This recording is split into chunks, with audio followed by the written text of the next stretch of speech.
বন্ধুরা, এই যে রাতে রান্না বান্না করছি। 2 পিস মাছ করবো। কাল তো মঙ্গলবার, নিরামিষ, ওর জন্য বেশি করবো না। 2 পিস মাছ করবো, আমি আর আমার হাজবেন্ড খাবো। আর এঁচড়ের তরকারি, ভাতে আলু সিদ্ধ দিয়েছি। দুপুরে এঁচড়ের তরকারি আছে, আলু সিদ্ধ দিয়ে। ওই দুই মেয়ে খাবে, ওরা মাছ খেতে চায় না রাতে। তো দেখো 2 পিস মাছ এখন করে নেব। এটা এই পিসটা হাজব্যান্ড খাবে, আর এটা আমি, মাথাটা আমি খাবো। আর একটু আদা বেটেছি, জিরে গুঁড়ো, লঙ্কার গুঁড়ো, হলুদ, এইসব একটু মাখো মাখো করে তরকারিটা করবো রাতে খাওয়ার জন্য।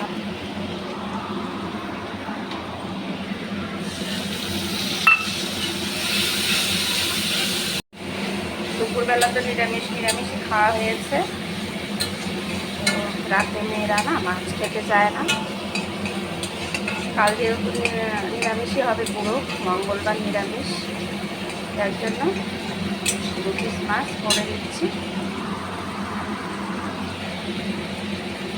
চলো রান্নাটা সেরে নিই।